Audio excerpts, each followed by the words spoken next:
Hello, my name is Jess Hartwell, and I co-own and run Skyskins, a traditional wool-on tannery and luxury sheepskins and home accessories business here on the Isle of Skye. We're delighted to be sponsors of the On Farm podcast, and I'd love to take this opportunity to see if you may be able to help us. Here at Skyskins, we are proud of our tread lightly ethos, and we take the utmost care of the environment throughout every stage of our sheepskin tanning and sales journey. In line with this ethos, we are looking for crofters, breeders and farmers who breed native, rare or heritage breed sheep to supply us with raw skins for our tannery. It means that we can then handcraft fully traceable sheepskins, as well as support producers by putting value back into the sheep farming process. To find out more about joining our supplier network, visit our website, skyskins.co.uk, or give us a call on 01470 592 237. And of course, you can also browse and shop our sheepskins and accessories, which make beautiful gifts for your home, weddings, birthdays and more at skyskins.co.uk.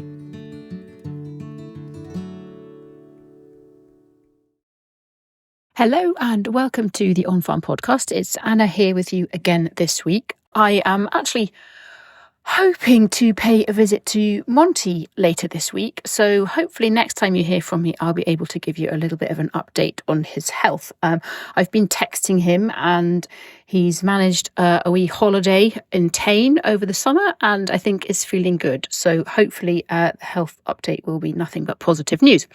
But for this week, we have got something a little bit different for you. Now, producer Dave, who you will have heard on the podcast before, runs his own fantastic podcast production company called Bespoken Media. And one of the projects he works on is with the Scottish Poetry Library. And he created the Lantern Scottish Poetry podcast. Now, he created an episode for them quite recently, which focused on poetry, specifically in relation to place. And that just seemed pretty relevant to us as a podcast that talks about rural life and rural places within Scotland. So we have been kindly been lent that episode and we're going to play it for you now. So a little bit different, but sit back and enjoy because it's a good one. And we'll be back with maybe some more pure agri content in the weeks to come. Welcome to the Lantern Scottish Poetry Podcast. My name's Alistair Heather. I'm joined as always by Kathleen Jamie, Scotland's Makar, our national poet. How is it going, Kathleen? It's going very well, thank you. And today we're talking about place. Of course, I've got two poets from two very different areas of Scotland. We have Shane Strachan from the northeast, Aberdeenshire, and we have Hugh McMillan from Dumfries and Galloway, who've both trottled through to Edinburgh today to be with us. And you're very welcome. Thank you. Thank you. When I asked you, I'll start with yourself, Shane. When I asked you to give us poetry of place, I felt that reading through your collection, Dwam's, place has quite a role to play. How did that feel as a provocation? It's funny, it's just, I often think about my work in terms of voice or Scots or Doric, but actually that's so connected to place. And a lot of the work I've done that's in Dwam's is actually commissions that were about engaging with community and place and projects along those lines. So it just inevitably is about place, and I can't escape place. And I think most poetry is, or the majority of poetry is about place and our connection to place. So it's a big theme, really, for this episode. Let's fire straight in. Hugh, we'll get to your thoughts on place, but let's hear something fae Dwam's. Take us to Aberdeen. Grand. So I'll read Dwam's, the poem itself, and it's a series of haikus, which I'm always a bit fearful of saying because you feel a bit like haikus is what Abdi ends up writing in. But I did it for a project and I chose that form because they were stitched onto weavings by a textile artist that I was working with and hung up across Aberdeen just before COVID. So they ended up stuck in all these shop windows for months to raise money for Rape Crisis Grampian through selling them. And each haiku is basically reflecting on kind of finding well-being and nature and the seasons and change, which haikus often do. And so it's reflecting on the weird seasons and the kind of upside down seasons that Aberdeen has. So this is Dwam's. Bide a wee minty, log in to my reveries, wished as city. A breeze flichters roon all Aberdeen's cobbled streets, pink petal rain. Summer is here wi' a fight sheet a haar to blanket us. Caul wave o' water, the bus weeps on past us druket rats. Reishal o' leaves in the gowden garden, the scurries skite. Folk squint their een on the caul winter street, low, yalla, sun. Than water fa, in Johnston gardens we cross the brig thegither. The caroos o' doos echo through the tunnel, nae alone now. You rush past a fast and pecking hard, nae seeing, as too shall pass. Makar will glister in the darkest o' granite if you just let it. They're lovely. They all hang together very well. You said they were all separate though across the city. Aye, 10 different shot windows, and so that folk could go on a trail and kind of discover them in their own order and find their own meanings in them, I think, which is quite I'm nice. struck how much the weather and the cold weather features in them. You can't have place without weather, can you? Exactly. I think, yeah, it's a pathetic fallacy thing maybe, but I think something about Aberdeen, it's a strangeness of weather. It's so sunny in winter and often overcast, this hard blanket hard in summer, although the day it's opposite way around. Coming from Aberdeen doing Edinburgh today. And of course there's the business of the language, which is very locating, you know, all over everywhere, but especially in Scotland, the business of which Scots you speak. You know. Aye. I think, I've been in Aberdeen half my life now, but so I've kind of got used to the city Doric, but even for further north, the fishing Doric is kind of what I come from. So that's a lot of the words I kent were connected to the fishing industry in place and that sort of why in the sea. And so it's interesting going to other areas, so Scotland, and seeing more words connected to farming or the forest or woods or plants and so on. So I'm kind of learning a lot as I move out and about. So tell me about working with community groups. Well, so this particular aim was for Rape Crisis Grampian, and we actually did workshops, weaving workshops and creative writing workshops. We survivors, kind of just looking at form and different tools for well-being through creativity. But I mean, there's a few different things in the book. One of them is things overheard in bus shelters in Aberdeen. And I performed a kind of collage of these overheard expressions alongside an artist who live drew the things she saw collaged. So it's like a performative kind of piece we did for the National Theatre of Scotland. And I never imagined it would be published. And I wasn't sure if it would work as a published poem, but I think it's interesting hearing from folk. They do actually hear the voices in their head and the difference in tone just for how the words appear on the page. And how it really captures kind of the voice of the city and the kind of grittiness or a kind of city centre street. So that's just a couple of them. But yeah, a lot with schools, a lot of stuff looking at art in hospitals that I've done as well. So a lot of these are ekphrastic poems as well. So just for everyone who wants me to D, I'll go D it. And I learn a lot from it. So I love doing it. Do you want to take us down to, is it Carsthorne? Take you to Carsthorne. I'll have my own wee sort of thoughts about him first, if you don't mind, because although I was born in Dumfries and Galloway, I've lived in Dumfries and Galloway all my life, and a lot of my themes are to do with the history, culture, language of Dumfries and Galloway and so on. I didn't feel that Dumfries and Galloway is my home. I feel sort of disenfranchised in terms of language, because my mother was a native Gaelic speaker. My father was and his father were miners up in Upper Nith Valley, Auchinleck, Scots speakers. She was Gaelic and they were Scots, but they brought me up speaking English. You know, they said, I remember my mother distinctly saying English is the language of the scholar, which is, you know, the attitude that sort of generation has. But when I think of home, I tend to think of the Western Highlands as my home, though I have no reason for doing that, but it's just my mother's kind of influence in my life, I think, and that whole sort of elegiac feeling I have when I go up there. So when I visit there, I always think I'm home. I'll not be allowed back into Dumfries and Galloway now. Do you have Gaelic? No, just wee bits and pieces from her. That's all. But I've always thought I would totally love to learn it. But it's an investment, isn't it? You know, you've really got to do it properly. But yeah. Anyways, so Carsthorne, right? One of the things about Dumfries and Galloway is more people lived there in the year 1600 than live there now. Its greatest export has always been its wains, its children. And there's a tiny wee place called Carsthorne, which is now, it's got a boutique bistro, that's all that's, and some posh houses.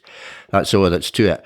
But it was an emigration port, a major emigration port, and that is where the people of Dumfries and Galloway set off to all points west. And just on this, the briefest they gloss, there's 12 words there that I didn't ken fae first reading it. One is Waith, and the other is the name for the Solway. Sulwath is the name of the Solway, aye. Sulwath. Yeah. It's one version of it anyway, yeah. And Waith is just waste, just stuff that's washed up, yeah.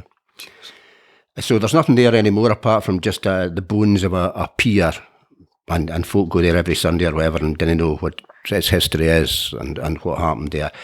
When I was researching this poem, I came across this logbook. Researching this poem, that sounds grand, doesn't it? Nobody researched the poem, but when I was doing some research on emigration, I came across the logbook of this boat called the Lovely Nell, and obviously a load of the people couldn't write, but they were asked to put their reasons for emigrating, and everybody wrote the same thing over and over again, beside their names or their markings. So it's called Carsthorne. The floors of the Sulwath are in all the gardens, waith, rack and plastic, but the sea is gone.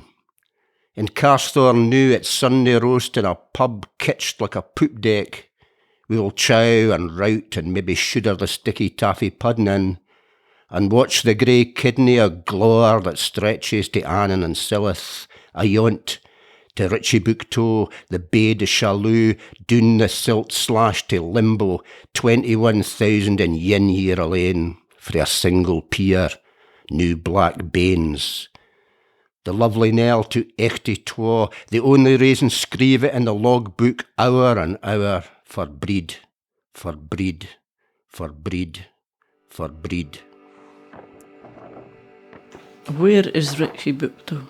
It's in Canada. Canada. Yeah, it's now. And the French place that'll be. Yeah, that's where they were going. Yeah. But although obviously went to Australia and It's easy to forget that emigration from the lowlands was as great. Well, yeah, Tom Devine wrote that book, Yes, didn't he, about the exactly. southern clearances, saying that basically it was just as bad, but not as iconic, if you like, not as famous. I certainly had never heard of that place. No. I'm reminded of that great picture of McTaggart. Oh yeah, McTaggart, the emigrant ship. Oh yeah, it's in the National Gallery. And Yeah. I never thought of folk leaving from that particular corner of Scotland. Yeah, well, all these wee ports. I mean, Annan as well was an emigration port. It wasn't just Carsthorne. Yeah, Annan was a very big port. So was Dumfries, a very big port away back in before the river silted up. Oh, I see. Yeah. It was the third busiest port on the west coast of Britain, actually, Dumfries. Dumfries? In the 1820s. Because it was navigable, right? It was navigable right up to, do you know Dumfries? A wee bit. Navigable right up to the old brig, Devergilla brig, yeah. I'd say that. But they used to dredge it, but it's silted up now, so impossible, aye. I've read a fair few poems for yourself and for other poets doing that way, and emigration does feature quite heavily, and kind of land change and that kind of thing. Is that something that's very big in the memory of folk there, do you think? Or is this something that you are bringing back to prominence? No, I wouldn't. I think it is very prominent. I think people are very conscious that Dumfries and Galloway is a kind of ghost landscape now, and people are marketing that almost, in order to sort of put forward a vision of Dumfries and Galloway being economically viable. I don't know if you know, but there's the Scottish Government's given permission for D&G to be a national park. Yes. And opinions are totally divided about that. I think a lot of folk think that it just perpetuates the myth of Dumfries and Galloway as this empty landscape that people come and visit, and nobody basically lives there, nobody can sustain a living or whatever. So I think people are very conscious that the entire rural way of life has been destroyed or eroded or whatever, and Scots with it. Aye. Scots with it in the rural parts of Scotland. I mean, in D&G, I think there are just pockets, basically, of viable Scots amongst the older people in the countryside. Aye, this is something I read about from an Australian linguist. He says that only minority language must hae a city where you can speak it. for it to be viable. Yeah. And for me, I think it's Aberdeen. I think Aberdeen, you can still cut about speaking Scots most of the time with no bother at all. Like, you can ging into most places, if you're working class, certainly. But even I've kent plenty of like oil admin folk that are doing decent for themselves while I just speak Doric the whole time. And you can do that there. You can just about scrape by in Dundee, but mostly in mere manual work, just speaking Scots. But certainly Angus, where I'm fae, all the rural industries were just doing out when I was coming through. So like the granaries, the quarries, the big kind of farm labouring populations where you had whole communities of Scots speakers. There's no economic sustainability for that now. That's quite possible. Although I don't think it relies on the size of your town. I mean, I do think that the bastions of Scots in D&G are a town called Sankar in the Upper Nith Valley. It's a small place. It's no much. Well, it's about half the size of Dumfries, but a very viable Scots speaking community there, and always has been. You know, kids from Sankar Academy used to come down to Wallace Hall and Thornhill, where I taught for a wee while, and they were all great Scots speakers. They were. And continue to be, I think. So there are small, tough, viable wee towns with a sense of identity, like Annan and Sankar and Stranraer even, who speak a different language altogether. I think that peripherality is kind of key to a lot of Scots being maintained, and being for the Broch and Peterhead, fishing. I mean, I had that sense of something being lost and it changing when I was growing up, because I was spoken to in Doric, but for my siblings and cousins younger than me were born, suddenly there was this shift as the industry declined in the Broch, that suddenly they were talking to the bear instead of speaking to them. And so that really is one of the big reasons why I think I started writing in Scots, because that sense of trying to hold on to something. But then, 20 years later, I'm being asked to go into schools with these Scots, and it's just a different world again. So it's kind of shifting and changing, but fit that Scots is, or fit it will be in the future, is still a bit unclear. So how is that received in the schools? How do the parents react to their bairns being taught in Scots? I think if they think it's Doric, then they're really team it, because Doric is kind of just this kind of local, regionalised term. And I think the bairns are getting round their heads as Scots, and they grasp it and are excited by it. And I think especially bairns that. Often the teachers will say it's the bairns that are struggling otherwise. Suddenly they've got the answers, and other folk don't have the answers, so they're quite engaged with that. And then there's this engagement, I think, around this is my language, if it's your language, so the kind of multicultural exchange that's happening, because Aberdeen's really international as well, and Aberdeenshire is quite international in terms of the tongues on offer that can be exchanged and shared. So I think it's been a positive thing, but I don't know if that's the case in every region and if it's adopted. I think it's really like being taught Scots. I mean, I do a lot of work in the schools, secondary schools, mostly around Dumfries and Galloway, and I think they totally love it. There's a certification new, isn't there? Aye. But I mean, I think the danger is that, I mean, a couple of times it was National for Scots or whatever, was it Scots Studies or whatever? The trouble is, people do that who it's seen as a kind of course that you get into if you can't do another course, do you know what I mean? Which is not the way that it should obviously be thought of. But Scots comes naturally to Waynes. I mean, I've not seen any sort of hesitation or all the rest of it. And Scots embraced, and Gaelic's embraced by people who move into the region of Dumfries and Galloway as well. Some of the most fervent defenders of the culture and history of D&G are incomers, so-called incomers. Let's get ourselves back to Aberdeen, I think. Hi. What would you like to share with us now? I could read a poem called Snugbar. And that ties in real nice with the sense of things changing, things moving on, things being left behind. I think so. And this is, if I said earlier about I'm inspired by artworks and ekphrastic kind of processes. This is inspired by a screen print that's up in ARI, Aberdeen Royal Infirmary, a long lost bar in Aberdeen. But I growing up partly in Peterhead for my dad's side's fae. My grandma and granda owned a pub called the Union Bar, a fisherman's pub, and I would go and help out in it when I was 7 or 8 years old, cleaning ashtrays and doing illegal work essentially. So this is kind of partly my memories of Peterhead transposed onto what I imagine this place would be like, and what the place is like now in Aberdeen, this kind of emptiness, and how kind of culture and communities changed as well in the city. So Snugbar. Linger on at Cobalt Corner for James and Virginia Street meet. You micht hear the clink o' glass, a smoker's rasp, the soft scuff o' ashtrays dichted clean, the whine of the foamy glass washing machine as its coarse bristles furl brich green. Listen for poon coins rattling down the bandit as barmaids shout through the cellar hatch, the tell pings stap it foo. Hear the repeated whack o' darts puncturing holes o'er the wa', the urinals spluttering water fa', the mannies mumbling at the bar. Och, now there's only revving cars and a scurries lonely ca, ca. I been this empty car park far, a snug bar ain't stood.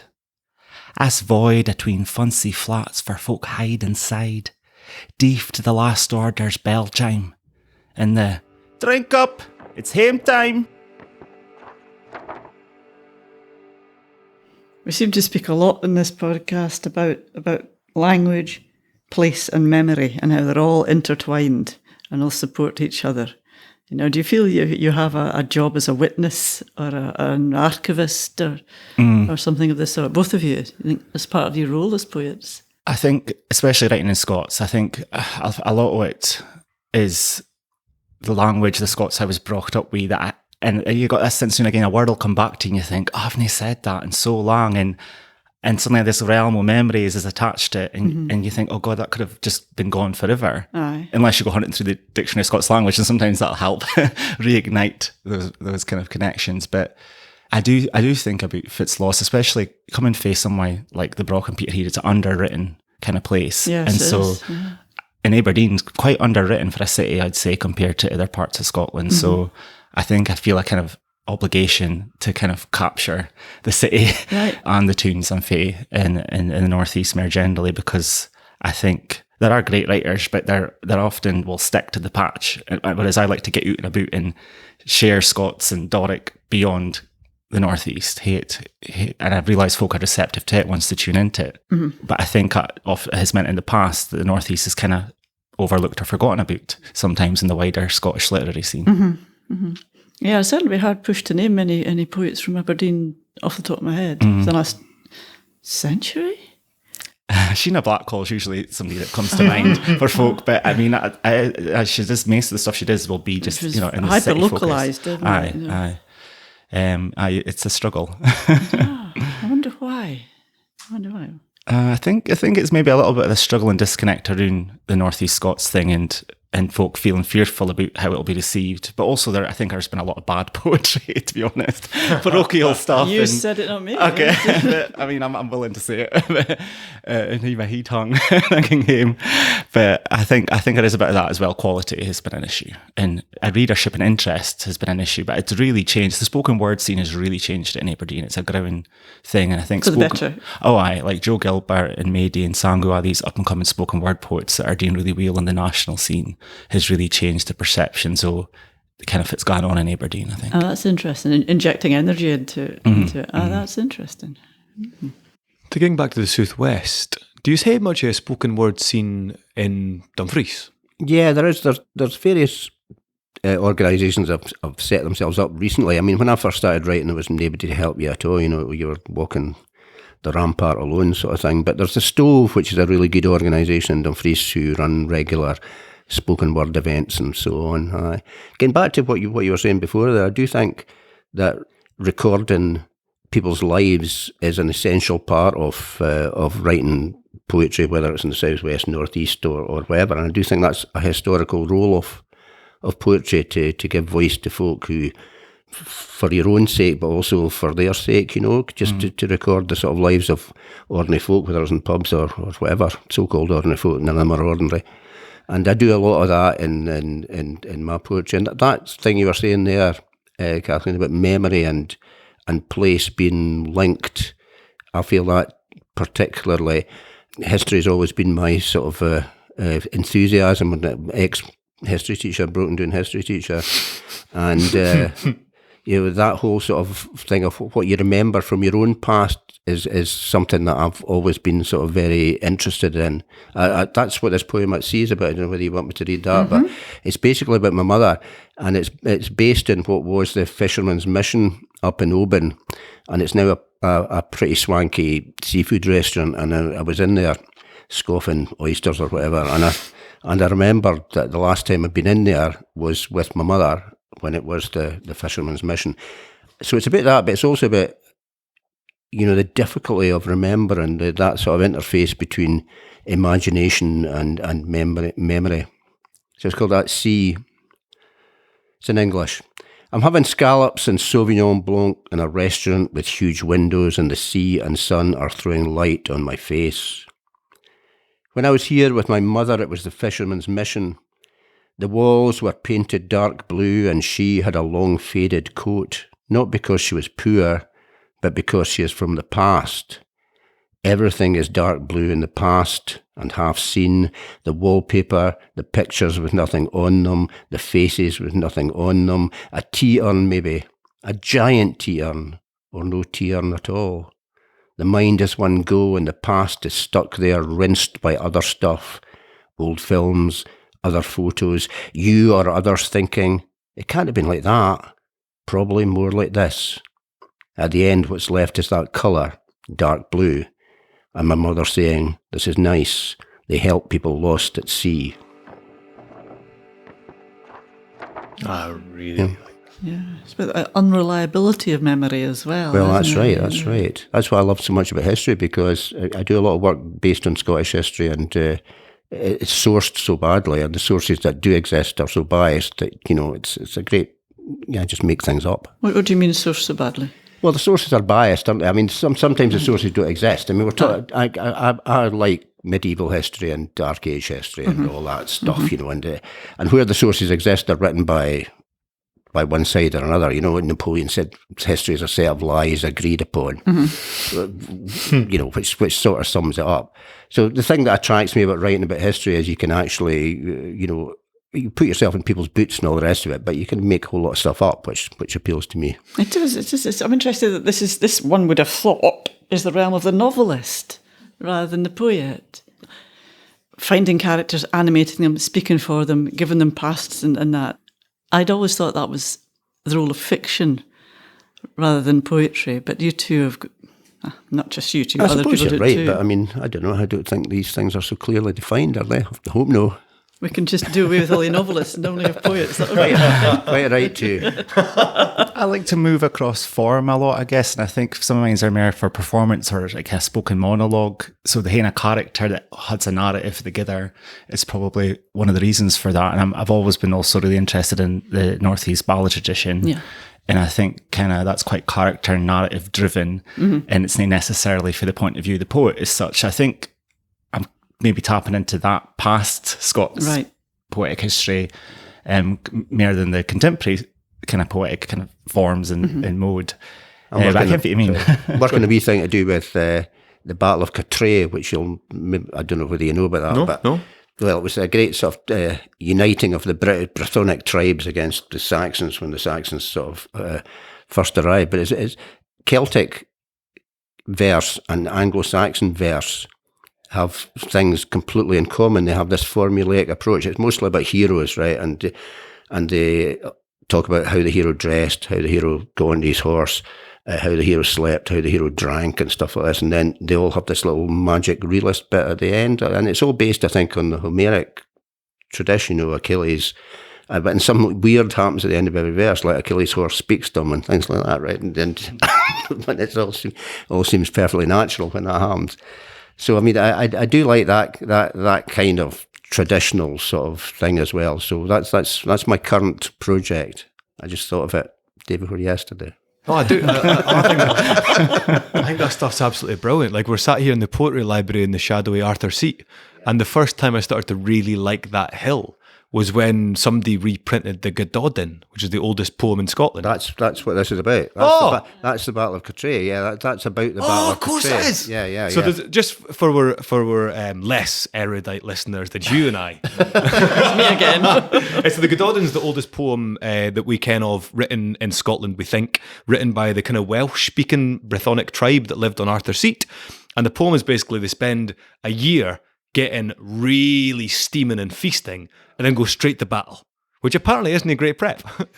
And they all get slaughtered. And 300 great warriors. 300 great warriors. And they like the poem revisits the names of Abdi that's deed.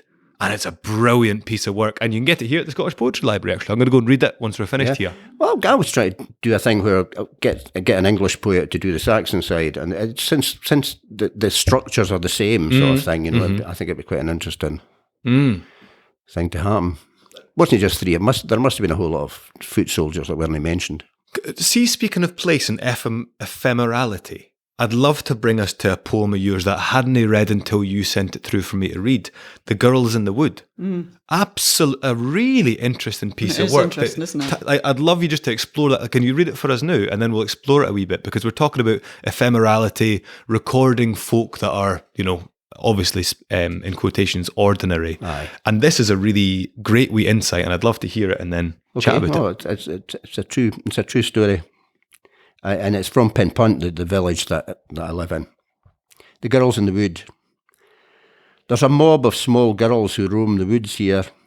You can hear distant calls like birds or monkeys, but it's rare to see them. Folk who do are eager to pass the knowledge on. Almost in hushed tones they say, yes, we maybe spied them under a bridge wading in green water, or I'm sure I caught a glimpse by the old deer hide they were wearing red Wellingtons. I think it's the mob of small girls in the wood who built that shelter made of intricately laced branches, hazel twisted into ribs and logs inside for tiny seats. They're never there when I pass, though often there's a slight stir, as if the place is just emptied, and I imagine in the shadows between trees these leaves wet with rain, our eyes gleaming. Whatever it is about the mob of small girls in the wood, they are not fairies or ghosts, though sometimes when I hear cries lost in the wind, I let myself feel they are. That is ridiculous. In the village, these girls are well known, but in the woods, when people talk of it, the smedum, the indivisibility, it takes them back. Even the hardest of them, who have lost the most, it takes them back. That's terrific. And, can you talk to us about it? Not sure. Why did you bring our attention to that? Why did you bring our attention to this mob of young girls? Well, I think because there's several things about it. I mean, when people talk about it, they love it because these kids are out playing. They're playing in the wild, which most of the old folk in the village will remember, roaming about the countryside and the scar and the glen and all the rest of it, like them. Whereas, the common perception is, everybody's sitting in their iPads, or whatever. But these girls are out in the woods having fun. So there's that, right? I think it also takes, as I was saying, it takes folk back to their own past and nostalgia about their own past and so on. Yeah. Aye, but despite your denial, the line, they are not fairies or ghosts, we get down to that point thinking, these are the fairy folk. Yeah. Well. There's something folkloric and lingering at the back of folks' minds there. Yeah, good. Fine, we'll get off. No, I love that. Thank you for sharing that. Job done.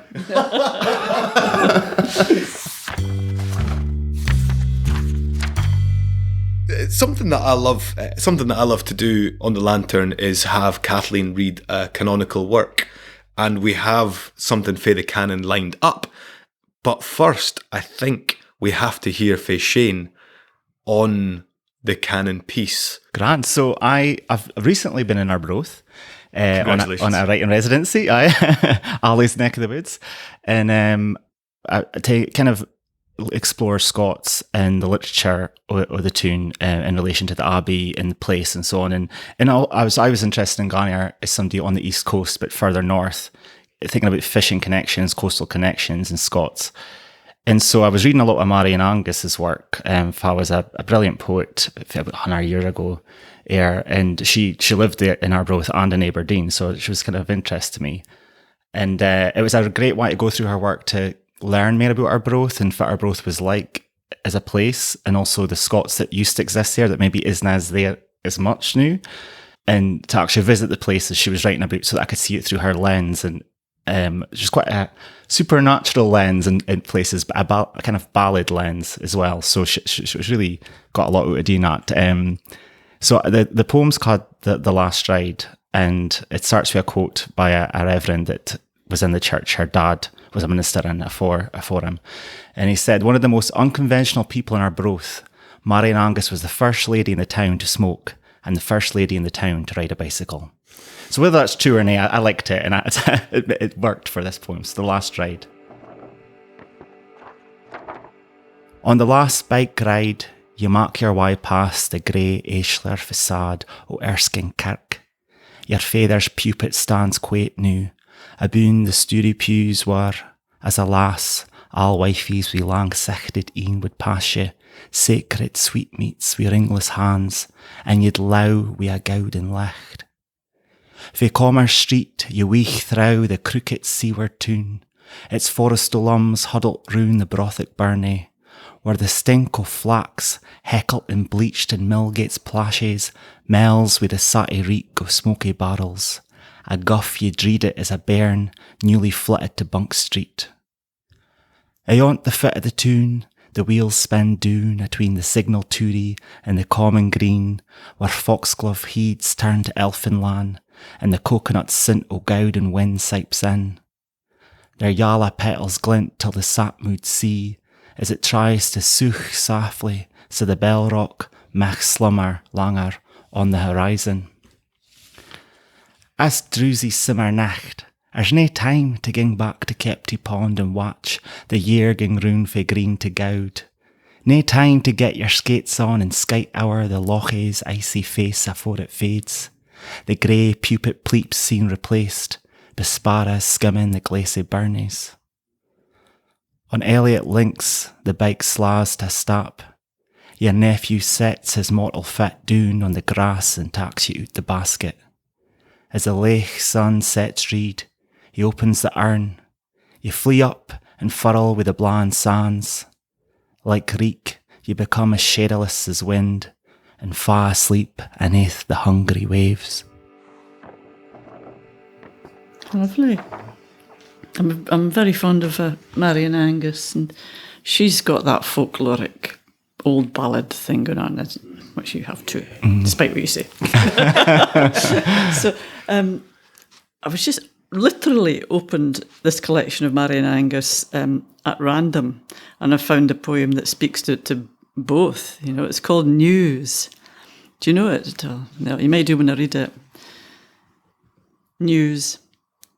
Where have you been? The nicht draws in. At the back of yon hill where twa burns rin.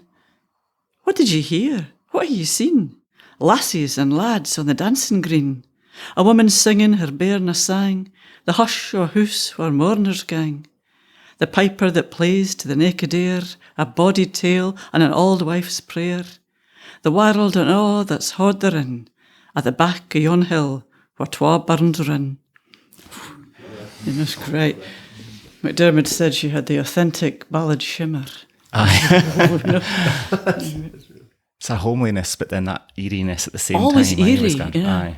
And they look so simple, you know, but it's always just on that brink of, as you say, eeriness. Great stuff. That is great stuff. I'm a huge Marian Angus fan. You were talking about you'd be struggling to name a poet for Aberdeen for the last 100 years. She was for Aberdeen. I don't associate her with Aberdeen. No, you're quite right not to. She's Angus's. Yeah. But partly Aberdeen. Some of our best work was written in Aberdeen, but a lot was reflecting back on, I think, our time in Angus, to be fair. It's an interesting cluster of women writers from that the Marian Angus and Violet Jacob. Sorry? Violet Jacob. Yes, Violet Jacob and Nathan Shepherd. Flora Gary. Flora Gary, is she from there as well? She was for Aberdeenshire, you know? I think she's further north. Murray. Maybe Murray. There's a few other folk, and then they come. They want to come to my new, but there's a few. Mary Simon, that way, for Duffton. That we were kind of appreciated a lot after McDermott's time because he kind of dominated the scene at that point. Yeah, it must have been hard being any kind of poet in McDermott's time. I would love to hear one more for Hugh before we go. All right. I'd love to hear Heart of the Matter, but actually, so the Scottish Poetry Library obviously gives free access to Aberdeen, Scotland to come and get poems out, poetry books out. Poetry A Place, we've talked about Marian Angus. You can get The Singing Lass and you get Violet Jacob. If you were going to give folk a wee reading light to come in here and get their hands on some poets that'll give them insight into the Southwest, who would you recommend? Well, you'd obviously get Willie Neal. I always feel is the sort of iconic poet in recent years. He died about 10 years ago. And although, ironically, he wasn't from Dumfries and Galloway, he was from Ayrshire, but he lived most of his life in a wee town near Castle Douglas called Crossmickle. He was a brilliant poet, and he was a contemporary of McCaig's and all these. But underknown, I think. Well, underrated, without a doubt, and underknown. I mean, in his 70th birthday, I remember his 70th birthday, all the great and the good, like McCaig, Ian Crichton-Smith, J.K. Anand, Derek Thompson, all trucked up to celebrate his 70th birthday in Castle Douglas, so he was held in regard. But you're absolutely right, because we were trying to, centenary of his birth 2 years ago, and nothing came out at all. We brought a wee anthology out ourselves with Drunk Muse Press, and he's obviously a revered figure. But I think the problem was he felt that he could, or anybody could, stay in your local area, use your local languages, use your local history and traditions, use local publishing houses, and still be as viable as anybody anywhere else. And that turned out not to be true, which is unhappily. So, I mean, I think that's part of the reason why he's known as well acknowledged as he should be. But there's him. There's Dorothy Paulin, great poet as well. Who else do we have? A queen of modern writers, and a lot of people over the last sort of 20 years. You got Tom Powell, obviously, you got Liz Niven, you've got loads of writers. A woman called Josephine Neal, who's 86 now. She originally hailed from Ayrshire too. Beautiful, rich Scots, rural Ayrshire Scots. And Drunk Muse Press published her first, I'm plugging Drunk Muse Press here, but they published her first book when she was 84 sort of thing as well, So there's some great voices which are available to read, But going further back, I'm not so sure. I mean, we've got Burns and Burns' influence, you've got Alan Cunningham and these people and so on. But you've got a tradition of people in their villages writing poems. If I had 3 lives, I would do a project on that as well, because each village, even the mining villages of one like Edna or the rest, everybody had their own poet. The Bailey Bard. Who would, exactly. Yeah. Who would publish their own wee book and stuff like that, which would be a historical record, but also would be a commentary on events and all the rest of it. Alexander Anderson from Kirkconnell, brilliant poet as well, another great Dumfries and Galloway poet writing in Scots. Well, dear listener, there is your reading list. You'll hate to get yourself a membership at the Scottish Poetry Library. If you'd like to conclude this fascinating journey, a final reading. All right. This is called The Heart of the Matter. It was commissioned actually by a choir down Dumfries and Galloway called the Cairn Chorus, and it's talking about matters of, the global warming and so on, but it says other stuff and all. The Heart of the Matter. I'm stravaiging atween wings of hell, and my heart is fu. Though I ken for this glen, there are 1,000 others as timeless as bonny to the folk who stay there, their hearts blithe to be donnering underneath skies full of birds, but oceans maybe, or trees ablow that seem to jab the clouds. As I walk, I imagine us, the Saughan folk, the Shaw folk, the Glen folk, as yin people, walking through the heart of the world. We feel its green veins as brickle as ours, as thin, as quick, as wing and bloom. Although we hae our own loves and paths, there maun be an airt we can forgether and can't, we folk of the heart of summer maybes, while simmers last. Thank you. Thank you. That's really, guys, thank you so much for sharing that work. I loved it. I loved exploring the northeast and the southwest and hearing the different dialects, but there's so much shared between the places. As you say, the peripheries, while we've kind of maintained things rather than hearing it destroyed. We shouldn't be peripheries. Okay, well, if you're going for the Brock, it's the most distant place for a train and a ferry line in Scotland, so we're campaigning for a rail line, so that's my campaigning doing.